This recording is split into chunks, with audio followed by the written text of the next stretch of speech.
Gold, trusted gold buyers. మీరు తాకట్టు పెట్టిన బంగారాన్ని విడిపించి ఈ రోజు ఉన్న మార్కెట్ ధరకు కొనబడను.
ఇండియాస్ బిగ్గెస్ట్ హారర్ ఫ్యాంటసీ అనమాట. ఆ సినిమా పేరే ది రాజా సాబ్. ఎందుకంటున్నారంటే అది కూడా సెట్స్ చూసారు కదా ఎంత గ్రాండియర్గా ఉందో.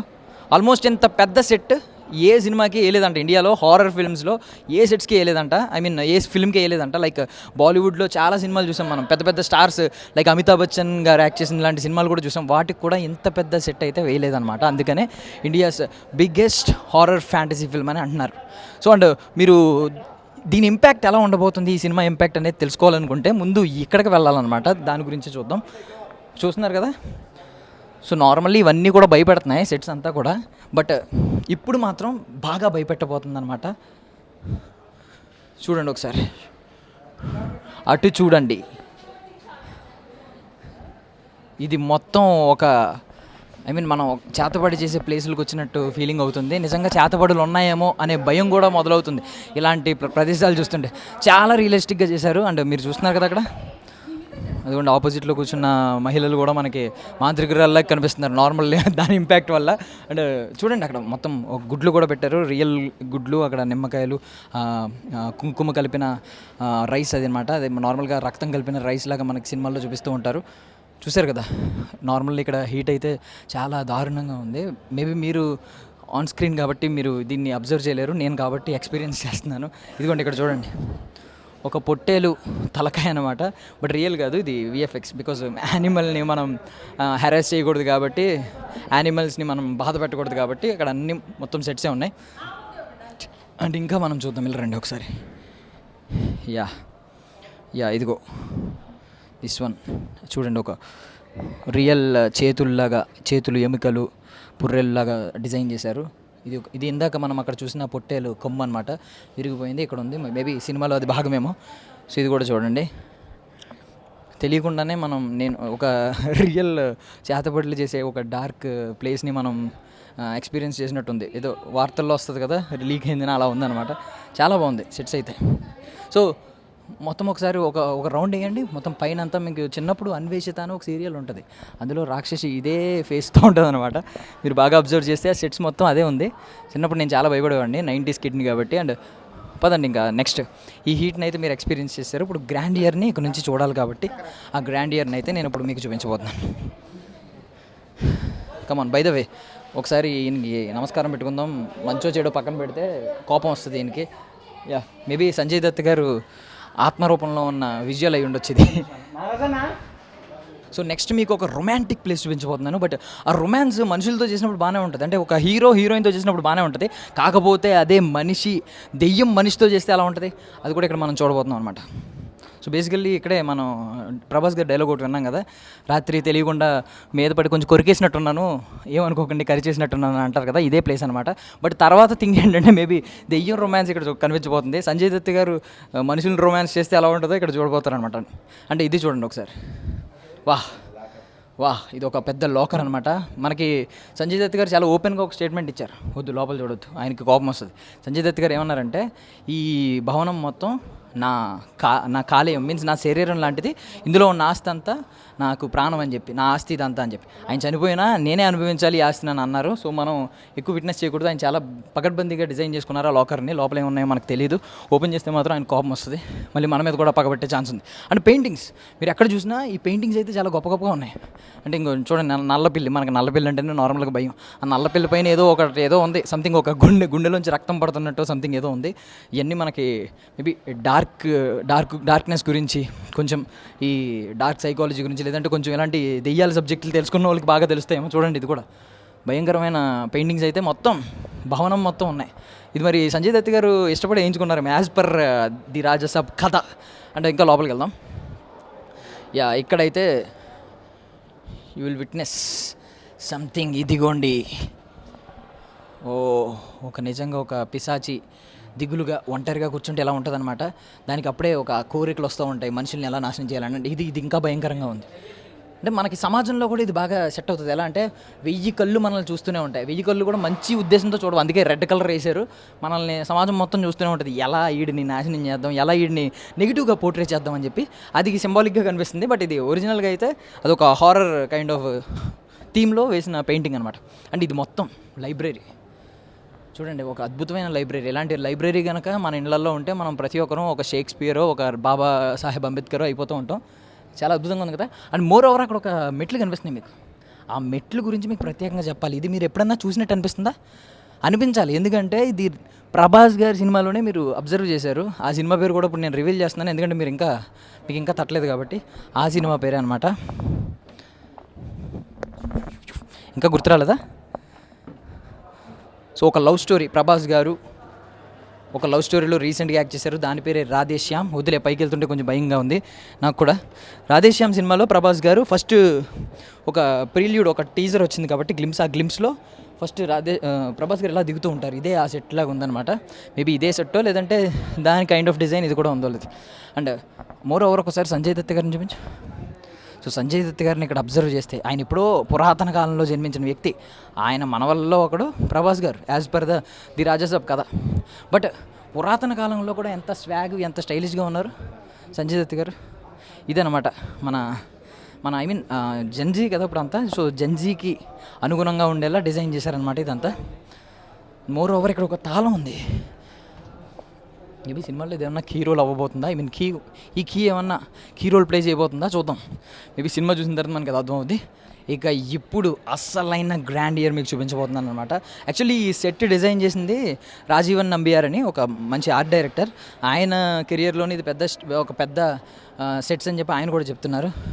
అండ్ మనకప్పుడు బౌన్సర్లు బ్లాక్ డ్రెస్లు వేసుకుని ఎలా ఉంటారు, ఒకప్పుడు ఇలా ఉండేవారు అనమాట. మన రాజుల కాలంలో రాజులకి సైనికులు ఈ కైండ్లో ఉండేవారు అనమాట. మేబీ ఎలా ఉంటారని లేదు కానీ కొత్తదనం చూపించారు. కల్కి సినిమాలో ఎలా చూపించారో ప్రభాస్ గారి విషయంలో కొన్ని అప్డేటెడ్, ఇది కూడా అలా కొత్తగా చూపించారనమాట. అండ్ మీరు ఇది కూడా బాగా అబ్జర్వ్ చేశారు, ఈ ఫ్యాన్స్ తిరుగుతూ ఉంటాయి కదా, మీరు ఇది కూడా చూస్తుంటారు. యాక్చువల్లీ అక్కడ రెగ్యులేటర్ ఉంది, అది తిప్పుతుంటే ఈ ఫ్యాన్స్ తిరుగుతున్నాయి అనమాట. సో ఇది మనం సినిమాలో చూసాం. సో యాక్చువల్లీ ఎక్కువ తిరిగేస్తున్నాయి. సో ఇదనమాట. అండ్ పైకి ఒకసారి వెళ్దాం, ఆ స్టెప్స్ చూసారు కదా. సో అండ్ మోర్ ఓవర్ ఇదే ప్రభాస్ ఫస్ట్ లుక్లో మనకి కనిపించారు కదా. ఫస్ట్ లుక్లో చాలా పాష్గా ఒక స్టిల్ ఇచ్చారు కదా, ఇదే అన్నమాట అది. మేబీ నేను కూడా కూర్చుంటే సంజయ్ దత్ గారికి మనవడిని అవుతానేమో చూద్దాం. ఆయన కూడా నన్ను వెంటాడి మేబీ నాకు ఏమన్నా ఆశిస్తారేమో చూద్దాం. Yeah, next. సో ఇక మనం పైకి వెళ్దాం రాజభవనంలోకి. అదిగోండి రాజాది రాజా, సంజయ్ దత్ గారి పేరు నాకు తెలీదు, బట్ రాజాది రాజా, మహారాజా, చక్రవర్తి, చనిపోయిన తర్వాత కూడా ఆస్తిని అనుభవించాలనుకుంటున్న మన సంజయ్ దత్ గారు ఇక్కడే ఉన్నారు.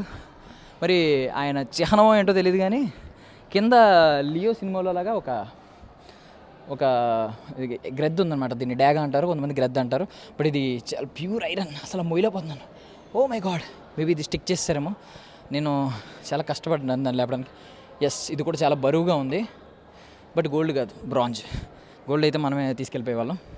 ఎస్, చూడండి ఇవన్నీ వింటేజ్లో ఒకప్పుడు మన ఓల్డ్ ఆర్కిటెక్చర్ ఉండేది కదా ఇదంతా. అండ్ ఓల్డ్ అప్పుడు థింగ్స్ ఇలా ఉండేవన్నమాట. దీపపు కుందీలు, బికాజ్ అప్పుడు ఎలక్ట్రిసిటీ లేదు, బట్ ఇందులో ఎలక్ట్రిసిటీ కూడా ఉందనుకోండి. ఏంటి, సో ఇంకా మిగిలిన ప్యాలెస్ కూడా చూసేద్దాం. మై గాడ్, అడుగడుగున మర్రి చెట్టు. అంటే మర్రి చెట్టు యాక్చువల్లీ ఒకప్పుడు ఏంటంటే ఇలా భవనాల మధ్యలో మర్రి చెట్లు ఉండేవి. అంటే అందరికీ కాదు, కొన్ని భవనాలు ఏంటంటే పాడుబడిన భవనాలు అంటారు. వాటికి ఏంటంటే మధ్యలో చిన్న చిన్న రావి చెట్లు, మర్రి చెట్లు మొలిచి పెద్దగా అయిపోయి ఇంకా ఇలా ఓడలు ఏలాడుతూ ఉంటాయి అన్నమాట భవనాల్లో.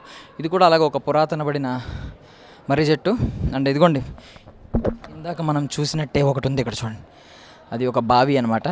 అక్కడ చూడండి మళ్ళీ క్షుద్ర పూజలు చేయడానికి ఇంకొక ప్లేస్ ఉంది ఇక్కడ.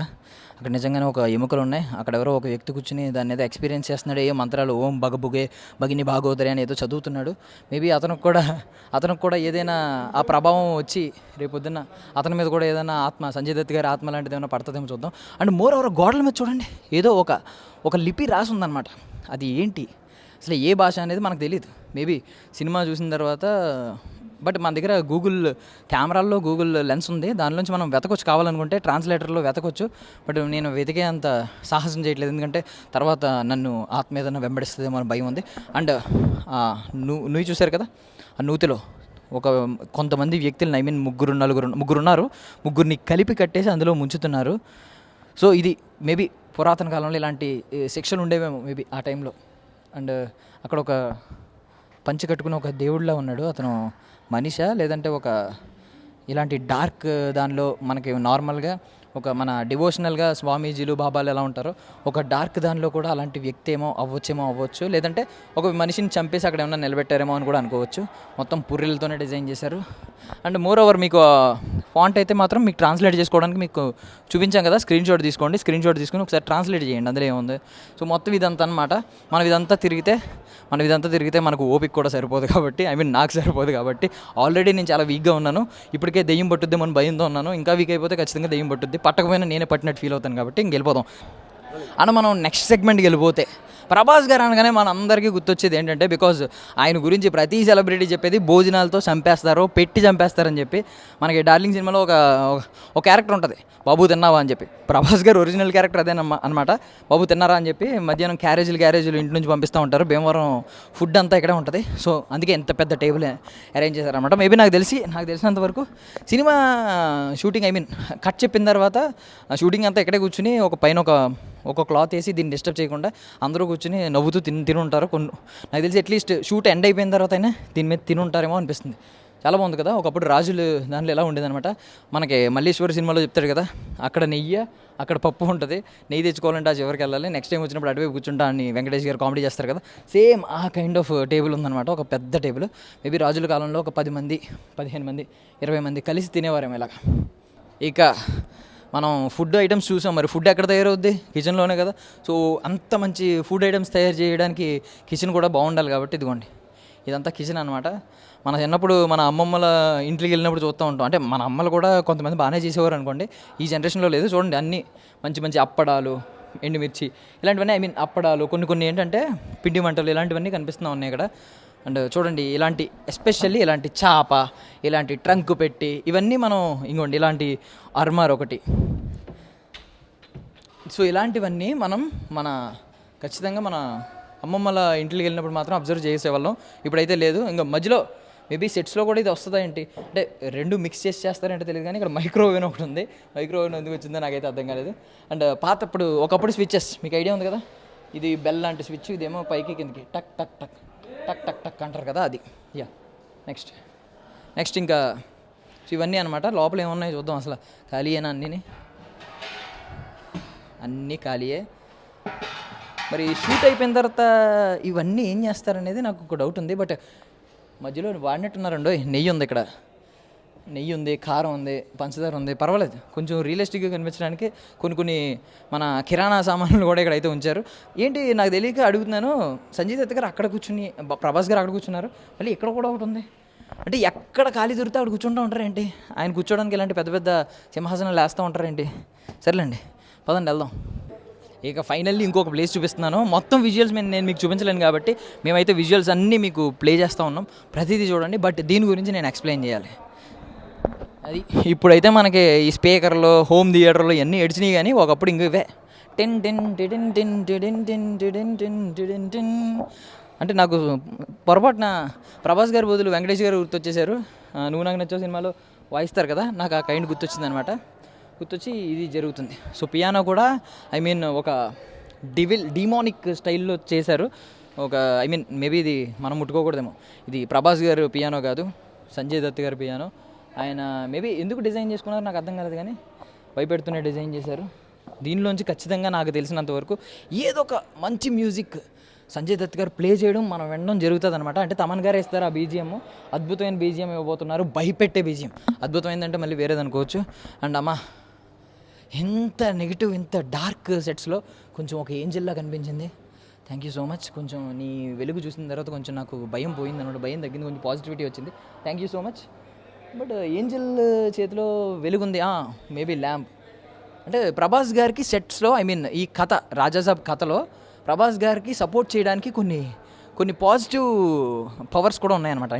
నెగిటివ్ ఆరాలే కాదు, కొన్ని పాజిటివ్ ఆరాలు కూడా, అలాంటి ఏంజల్ ఆరాలు కూడా ఉండబోతున్నాయని అర్థమవుతుంది. సో ఓవరాల్గా చూడండి, ఒక్క రౌండ్ వేయండి. అమ్మా, 2 కళ్ళు చాలా అన్నారు.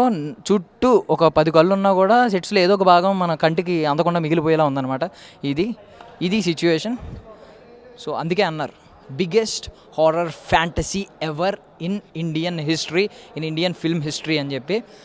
ది రాజాసాబ్ మారుతి గారి కెరియర్లో ఖచ్చితంగా ఒక సూపర్ చిత్రంగా మిగిలిపోబోతుంది. అండ్ ప్రభాస్ గారి టైమింగ్ని, కామెడీ టైమింగ్ని మళ్ళీ మనం చూడబోతున్నాం. దాంతోపాటు ఒక సరికొత్త క్యారెక్టర్, ప్రభాస్ గారి ఒక డిమోనిక్ క్యారెక్టర్ మనం చూసాం కదా, ఆయన నాకు తెలిసి దాని ఏమంటారు, మాంత్రికుడో సంథింగ్ ఏదో. సో ఆయనకి, సంజయ్ దత్ గారికి ఒక టగ్ ఆఫ్ వార్ మనం చూడబోతున్నాం. సో అప్పుడు చూసినప్పుడు దీని గురించి ఇంకా గొప్పగా రివ్యూలు చెప్పుకుందాం. That's all for now. This is Darshan from I dream media. Thank you so much for watching.